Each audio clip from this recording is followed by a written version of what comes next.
Darnell Self, everybody. How's that? Pretty good stuff, huh? Let me give you just a few minutes of additional things to think about before we bring Jimmy back up, and then we'll take a lunch break. But a couple things are really, really important. I want to share one thing with you that was a game-changing experience that I learned on how to develop more confidence. If you struggle with confidence, raise your hand if you struggle with confidence when it comes to public speaking or anything else. You have any struggle with confidence? I'll tell you a quick story and then I'll tell you what happened from the story. I grew up in the church, and my dad was an associate pastor. My uncle was a pastor. We had a large church in Minneapolis, Minnesota.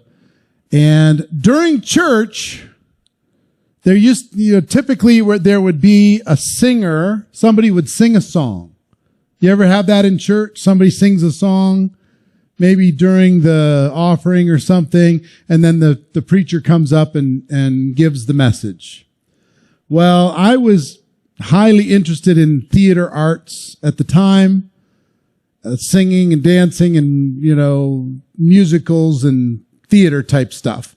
So one time, I'm about 17 years old or so, and I got invited to be one of the singers, the singer for the church service. Now, the church is a pretty big church. It had 2,000 people in the audience.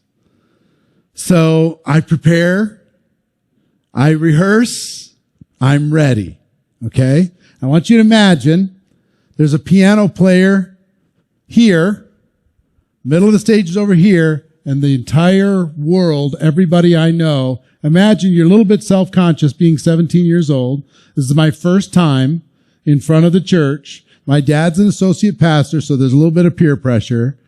And I practice my song and I'm ready. Okay? So I walk out to the stage and I stop at the microphone and I look over at the piano player and he starts doing this, like nodding to me. Okay. He's playing the little intro, and my mind left my body.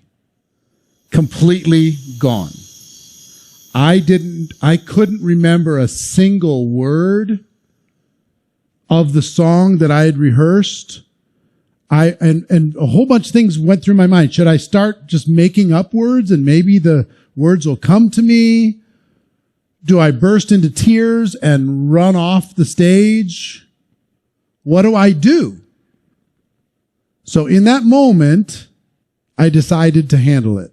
So here's what I did. The piano player's doing his thing, getting a little worried.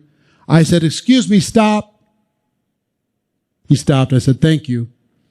I said, "Ladies and gentlemen, I've forgotten all of the words to my song. Enjoy the service. Have a great day." And I walked off the stage with a big smile on my face, and everybody fell out of their chairs, laughing their butts off.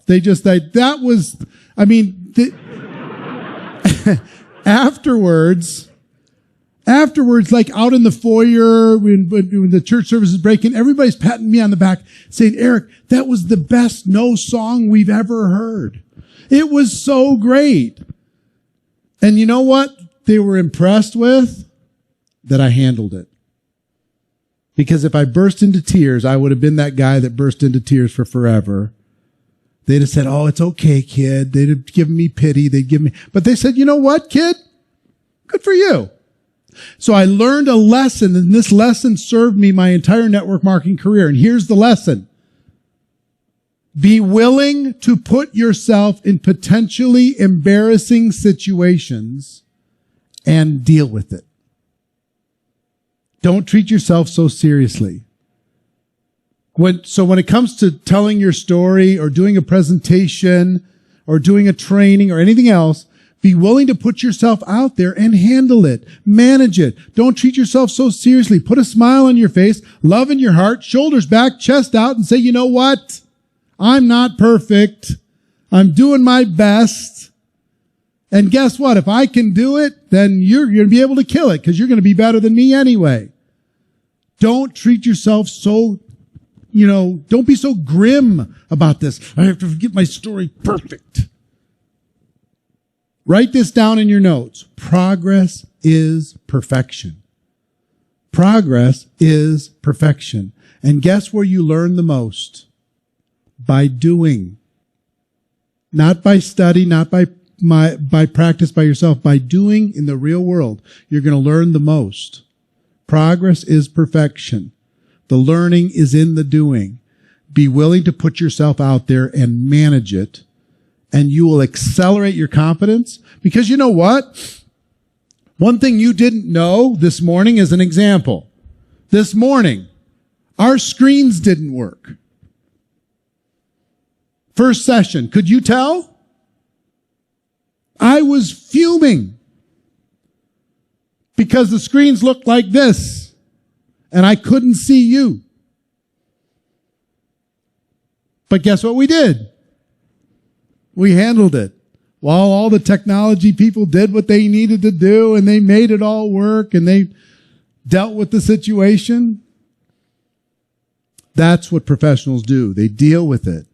So learn to be better in those types of circumstances and not treat yourself so seriously. Okay?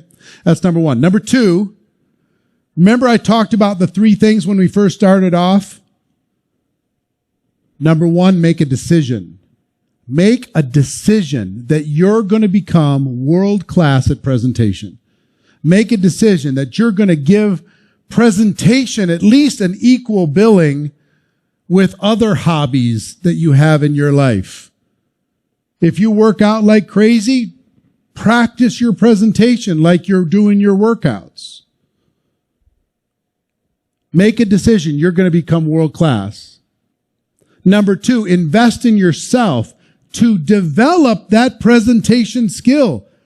The presenters of the world rule the world. Really and no kidding. Learn how to be an excellent presenter and be willing to invest in yourself in order to turn that into reality.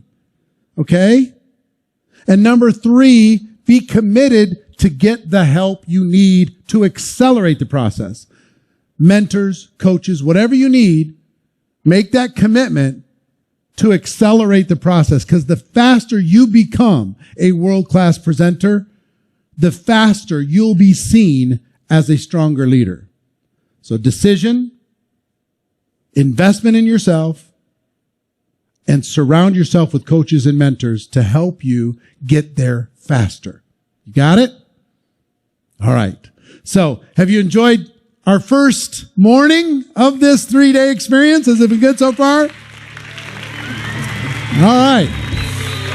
We're going to bring Jimmy back up. He's going to give you a little housekeeping before we go to our lunch break. Jimmy, come on up.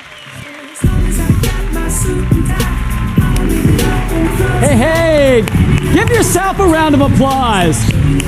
Let's finish before this break strong. There we go. Danielle Sharp, I see you. What's up, Andrew Hawks? I think I see you. What's up? Kristen Teller. Yeah! You know, this event has been so special for me, and I told you, being in your shoes for 5 years in the audience as well, but watching worlds collide. Eric just talked about making a decision and investing in yourself, and, I've invested in personal mentorship with Eric and with Pat Quinn, and to watch these worlds collide today, you're in the presence of greatness, and you have everything you need to know as we continue to go forward, not only with the systems, but then how to deliver it. I would love to see in the chat real quick before we take this break. We talked about, right? Action steps. What this morning has been the number one action step that if you put it into practice for the next 30 days, would completely transform your business going into 2021. What is that right now? What is it right now? I'd like to see that in the chat. What do we have there? Annie, Mona, Rose. If you could activate one thing so far this morning, what would that be? It's got to be taking action. Taking action. I love that. That's so great. So we're going to take a little break in a second. What I want to do is I want to go back through and look at your dashboard one more time. Make sure that you're making the most of this dashboard situation. So again, if you're having problems finding it, your Zoom is probably opened up and taking up your entire screen. So a few ways you can take care of that. You obviously can minimize the Zoom, and you should be able to see the dashboard there. Some of you are two screeners. You know, don't have any two screeners in the house. You got two monitors. What I would do is put the Zoom on one side, put your dashboard on the other. And a third way you can do that is obviously you can take out your phone or a mobile device and have your dashboard on either the device or on the upright computer and have the feed on the other as well. But we want to make sure you're taking advantage of this dashboard, smashing those emojis. And we've given you 2 exercises so far. So also, when we take this break, make sure that you go back and you have filled those out because you're going to get a report at the very end of the event reminding you what your answers were, reminding you where you are right now, reminding you the goals that you've set. And don't forget, we're giving away some mad, amazing prizes for the people that interact the most. So we're going to take a lunch break, and I'm going to give you a tip. And I know what you're thinking. Coach Jimmy, I'm an adult. I know how to take a lunch break. This lunch break is going to be pretty short, only about 20 minutes. And there's 2 mistakes you can make right here. You could just not take a break at all. And that is a mistake. It happens so often. How many times are we powered into something? I'm like, I'm in. I don't want to take a break. I don't want to get off this momentum. But you need to move up. Get up. Move your body. Step out for just a little bit. Maybe you step outside for just a second. See the sun. Stretch out. Smile. Take in the gratitude of what you've learned so far. Also, the second mistake you can make is take that break and not be here when we're going to get rocking and rolling in 20 minutes. Because each of these sessions, the way that we have planned this is they build one on top of another. So you don't want to miss anything because there may be that one tip, that one thing that changes everything for you. Sometimes our businesses and our lives are like a lock, right? Like a padlock, and there's 6 digits. And we have 5 of them. We just need that one. And you don't want to miss any of this because that one may be what we hit right when we come back. So make sure that you're taking advantage of your dashboard there. Go interact, smash the icons, fill out the 2 exercises, go take an amazing break, and we'll see you in 20 minutes.